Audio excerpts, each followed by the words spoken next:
Hello students, classroom solution के इस video में आपका स्वागत है। आज हम लोग क्लास 9th के यूनिट नंबर 2 के एक्सरसाइज 2.5 के लास्ट दो क्वेश्चन नंबर 15 और क्वेश्चन नंबर 16 को सॉल्व करेंगे। जैसा कि आप देख पा रहे हैं, क्वेश्चन नंबर 15 में कहा गया है कि हमारे पास एक रेक्टेंगल है और उनका एरिया हमको एक अलजेब्रिक एक्सप्रेशन के रूप में दिया गया है।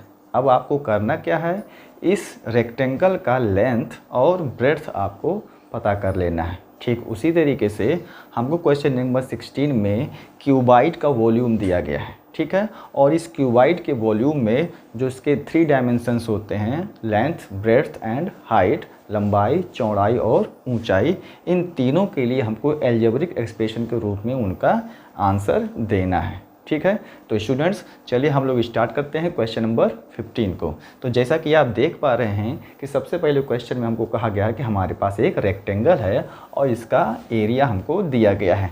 तो चलिए सबसे पहले हम इसको डायग्राम से समझ लेते हैं कि हमारे पास एक रेक्टेंगल होगा, ठीक है। और रेक्टेंगल में इसका एरिया जो हमको दिया गया है, ये दिया गया 25a² minus 35a and plus 12, ये हमारा एरिया है, ठीक। और जैसा कि आप जानते हैं कि ये साइड हमारी होती है लेंथ और ये जो इसकी दूसरी साइड है वो हमारी होती है ब्रेड्थ, लंबाई और चौड़ाई। और जैसा कि आप जानते हैं कि किसी भी आयत का अगर आप क्षेत्रफल निकालते हैं तो उसका फार्मूला होता लेंथ मल्टीप्लाई ब्रेड्थ, मतलब लंबाई गुणे चौड़ाई। तो बस हम इसी सूत्र पर इस एरिया का वैल्यू रखेंगे और उस दिए गए बीजीय व्यंजक का गुणनखंड ज्ञात कर लेंगे। गुणनखंड कैसा? By splitting of middle terms, अर्थात मध्य पद के गुणनखंड से इसका हम फैक्टर निकालेंगे और जो फैक्टर मिलेगा वही हम लंबाई और चौड़ाई के रूप में दे सकते हैं। चलिए स्टार्ट करते हैं। तो इसमें सबसे पहले देख लेंगे कि हमारे पास एरिया के लिए दिया गया है 25a² माइनस 35a प्लस 12, ठीक है। अब हम इसको सॉल्व करेंगे। तो सबसे पहले हमारे पास यहाँ पर जो फॉर्मेट दिया गया है वो फॉर्मेट स्टूडेंट्स हमारे पास है ax² plus bx and plus c, जिसके लिए हम लोग जब हम मध्य पद का गुणनखंड ज्ञात करते हैं तो हमको दो संख्याएं m और n सेलेक्ट करना है। वो इस प्रकार की होनी चाहिए कि अगर हम उनका मल्टीप्लाई कर लें तो वो हमारे बराबर हो a और c के बराबर, ठीक है। और अगर उन्हीं दोनों नंबर को हम या जोड़ें या हम सब्ट्रैक्ट कर लें तो बराबर होना चाहिए प्लस माइनस किसके? b के। और सिंबल आपको यहाँ भी ध्यान देना है प्लस माइनस ac में, ठीक। तो यहाँ पर आपको करना क्या है कि हमको दो नंबर सेलेक्ट करने हैं कि जिनका अगर हम प्रोडक्ट निकाल लें तो वो होना चाहिए हमारा 300, ठीक। मतलब हमने a और c का मल्टीप्लाई कर दिया तो हमको मिलेगा 300। अब आपको दो संख्याएं कोई ऐसी खोजनी है कि जिसका गुणनफल आए 300 धन के रूप में, क्योंकि 25 भी धन है और 12 भी धन है। लेकिन जब उनका हम योगफल ज्ञात करें तो होना चाहिए -35, ठीक है। ध्यान रखिएगा -35।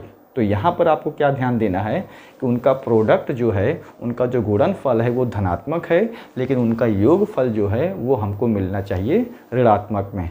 तो हम पहले उन संख्याओं को खोज लेते हैं। तो आप ऐसी संख्याओं को ज्ञात करने के लिए सबसे पहले जो उनका गुणनफल आता है उसी का हम फैक्टर कर लेते हैं। तो जैसे कि हमारे पास आया 300, तो 300 का जब हम फैक्टर करेंगे तो हम फैक्टर करना पहले ही जानते हैं। इस तरीके से हम फैक्टर स्टार्ट करेंगे और फैक्टर को हम करते जाएंगे, देखते हैं क्या मिलता है। इस तरीके से हम अब लास्ट स्टेज में पहुंच चुके हैं इसके फैक्टर में।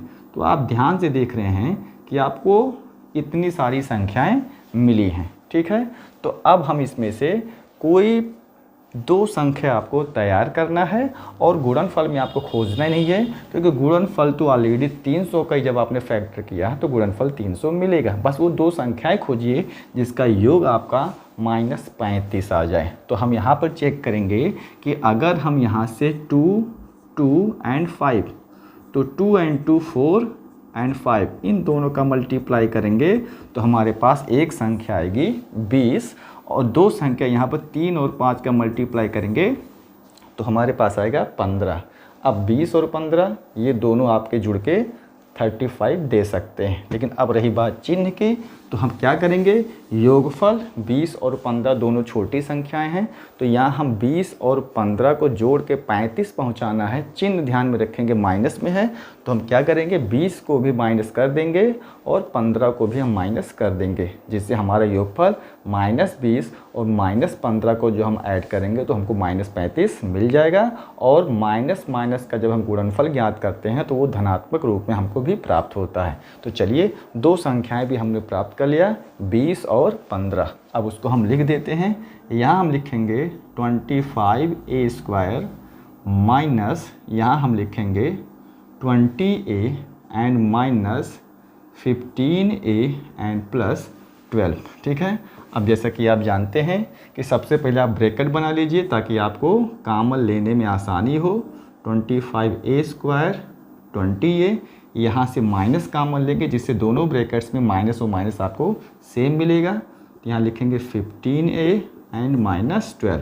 पहली बार हम ब्रैकेट में यूज़ करेंगे और साइन को कॉमन लेंगे। दोबारा हम एल्जेब्रिक कोई नंबर होगा आपका वेरिएबल पार्ट और कोई इनवेरिएबल पार्ट।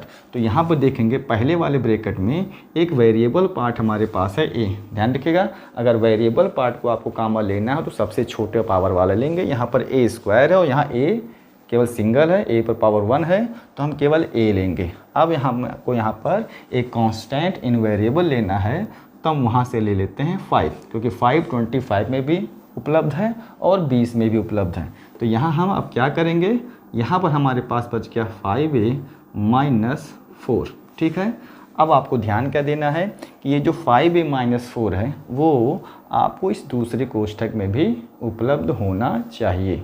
ठीक है, क्योंकि ये हमारा जो है ये उभयनिष्ठ गुणनखंड है। चलिए चेक कर लेते हैं। तो यहाँ हमारे पास एक फैक्टर के रूप में है 3। ठीक, 3 कॉमन लेंगे तो यहाँ हमारे पास आएगा 5a माइनस 4। अब देखिए इसका फैक्टर हमने कर लिया 5a minus 3 and 5a minus 4। ठीक है। तो इस तरीके से जब हमने क्षेत्रफल को इसके एल्जेब्रिक एक्सप्रेशन को फैक्टर के रूप में लिखा तो हमको दो गुणनखंड मिले, एक 5a माइनस 3 और दूसरा 5a माइनस 4 है। जिसका मतलब आप कह सकते हैं length is equal to 5a minus 3 and breadth is equal to 5a minus 4, और इनका यूनिट चाहे जो कुछ भी रहा हो तो यहाँ पर हम उसको लिख देंगे। इस तरीके से हमने पहले क्वेश्चन को यहाँ पर 15 नंबर के सेक्शन फर्स्ट को सॉल्व कर लिया है। ठीक है। इसका लंबाई 5a माइनस 3 यूनिट है और चौड़ाई 5a माइनस 4 यूनिट हमको मिल चुकी है। ठीक है। चलिए अब इसी क्रम में आगे बढ़ते हुए एक क्वेश्चन को और सॉल्व करेंगे जिससे ये कॉन्सेप्ट जो हमारा क्लियर हो जाए। ठीक इसी प्रकार हम पुनः जाएंगे अब अगले क्वेश्चन में, क्वेश्चन नंबर 15 के भाग 2 में। तो देखिए यहाँ पर भी सेम क्वेश्चन वही दिया गया है, बस अब की बार एरिया आपका बदल दिया है। अब की बार कहा है कि वही हमारा रेक्टेंगल है लेकिन यहाँ पर एरिया दिया गया 35y² plus 13y and minus 12। ठीक है। तो यहाँ पर हमको क्या करना है कि अब जो क्षेत्रफल दिया है तो इसके लिए हमको 35y² प्लस 13y माइनस 12 का फैक्टर करना है। तो अब आप गुणा कर लीजिए, 35 एंड 12 का मल्टीप्लाई करेंगे जिससे हमको एक संख्या मिलेगी और उसी का हम मध्य पद को मानते हुए गुणनखंड ज्ञात करेंगे। तो यहाँ देखेंगे अगर हम 35 और 12 का मल्टीप्लाई करेंगे तो ये हमें मिलेगा, ये हमको मिलेगा 420। 12 गुणे 5 60 होता है, आपके पास कैरी 6 होगा, 12 गुणे 3 36 होता है और 6 उसमें जोड़ देंगे हम 42 मिल जाएगा। तो मतलब हमारे पास एक संख्या है 420। अब 420 है तो हमको इसका फैक्टर कर लेना है तुरंत, जिससे हमको वो दो संख्याएं मिल जाएंगे। चलिए फैक्टर कर लेते हैं। लास्ट में 0 है तो 2 से स्टार्ट करेंगे। 2 2 ज़ा 4 1 0, यहाँ पर 2 1 ज़ा 2 0, 2 5 ज़ा 10, लास्ट में 3 होगा, 3 5 ज़ा 15, फिर यहाँ पर 5 7 ज़ा एंड 7 1 ज़ा। ठीक है। तो यहाँ पर हम ध्यान देंगे, ऐसा क्वेश्चन में हमको 2 नंबर खोजना है कि उनका एडिशन 13 आना चाहिए, 13 आना चाहिए, वो भी प्लस चिन्ह के साथ। लेकिन गुणनफल 35 और -12 का हमने किया था, तो गुणनफल उनका माइनस में आना चाहिए, ये आपको ध्यान में रखना है। 35 प्लस में था, 12 आपका माइनस में था, गुणनफल होगा 420, लेकिन अपोजिट सिंबल का जब मल्टीप्लाई करते हैं तो उसका नेगेटिव रूप हमको मिल जाएगा। तो -420, तो हम पहले नंबर खोजेंगे। नंबर खोजने पर हमको पता चला कि अगर हम 2 और 2 4 ले लें और उसी में 7 को मिक्स कर दें, तो 7 और 4 मिलके हमारा होता है 28, ठीक है। और दो संख्या हमारी है 5 और 3 मतलब 15। तो हमको एक संख्या मिल गई 28 और दूसरी संख्या हमको मिल गई 15। क्या 28 और 15 में कोई ऐसा रिलेशन है कि जिससे हमको 13 मिल जाए? जी बिल्कुल है। अगर 28 से आप 15 माइनस कर दें तो हमको 13 ज़रूर मिल जाएगा, ठीक है। अब ध्यान रखना है, 13 को हमको धनात्मक में बचाना है, तो हम 28 को प्लस कर दें और 15 को क्या कर दें, माइनस।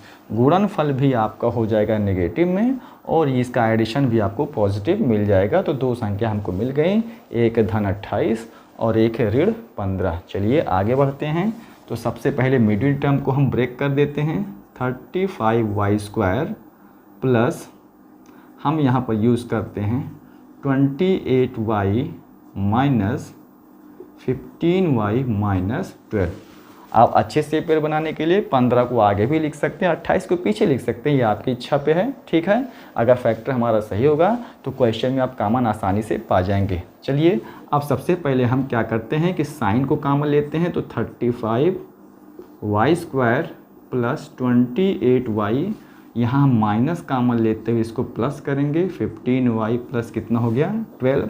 अब यहाँ पर हम देखेंगे वेरिएबल में पार्ट में हमारा y है और यहाँ पर लेंगे हम 7 5 जा 35 y प्लस 7 4 जा 28, ठीक है।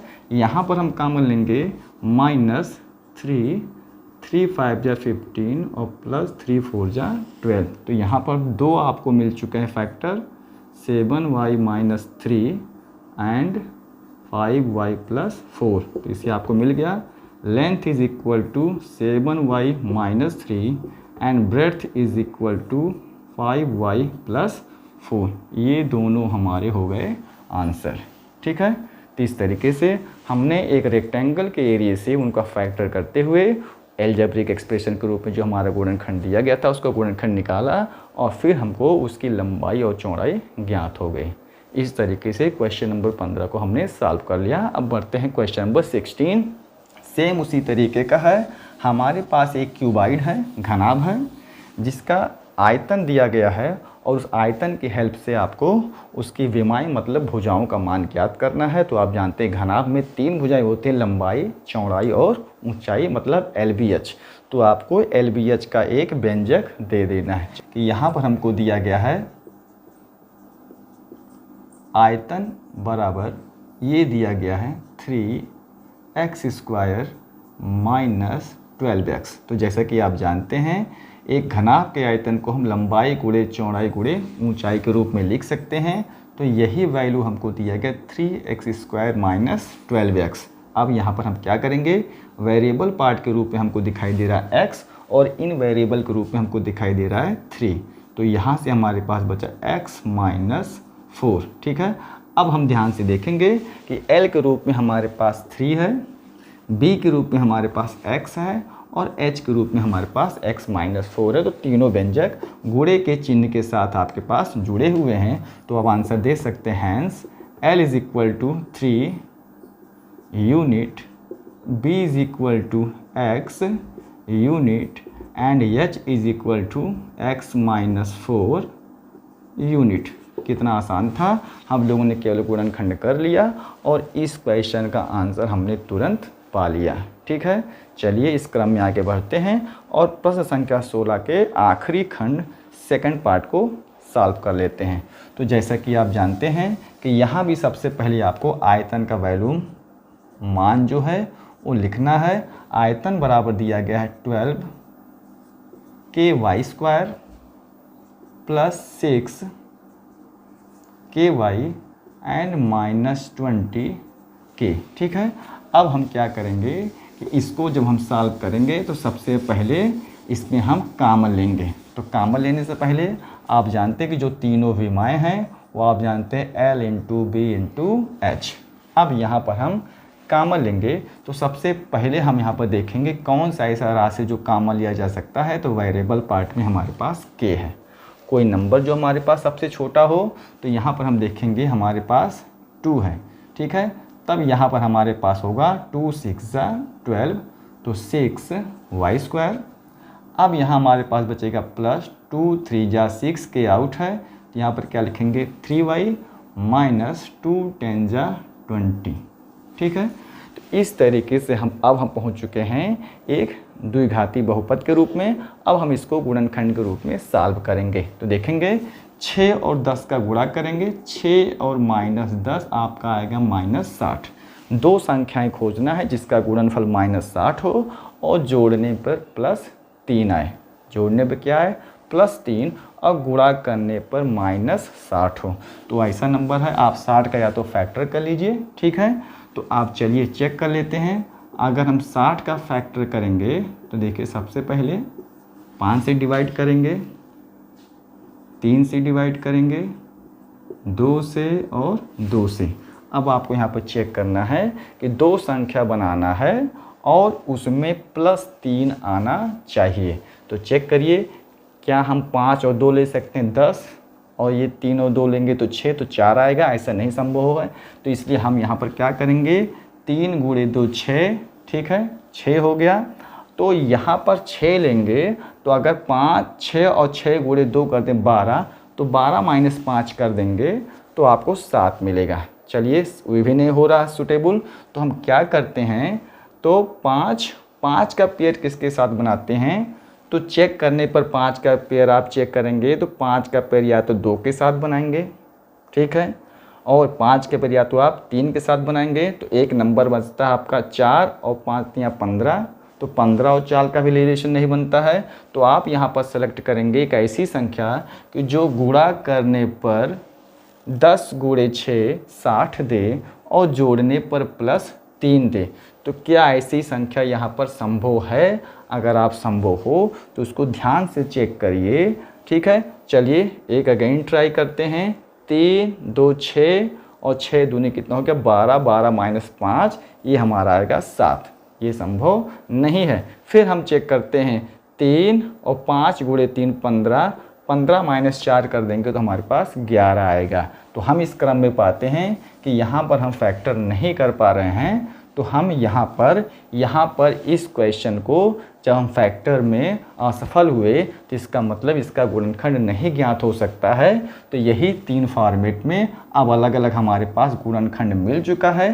तो आप यहाँ पर आंसर लिख देंगे। अतः L = 2 यूनिट, क्योंकि ये हमारा पहला वाला पार्ट L है। B = K unit and H = 6y² + 3y - 10, और ये हो जाएगा हमारा यूनिट। पहला काम हम करेंगे कि फैक्टर निकालने की कोशिश करेंगे। अगर फैक्टर नहीं हुआ तब हम इसका गुणनखंड नहीं निकालते हुए उसी पार्ट को उसका एक व्यंजक मान लेंगे। इस प्रकार हम लोगों ने क्वेश्चन नंबर 15 और क्वेश्चन नंबर 16 दोनों को सॉल्व कर लिया। उम्मीद करते हैं वीडियो आपको पसंद आएगा। कमेंट करके आप बताइएगा कि वीडियो आपको कैसी लगी, और वे लोग जो चैनल पर पहली बार हैं वो चैनल को सब्सक्राइब ज़रूर करें। धन्यवाद।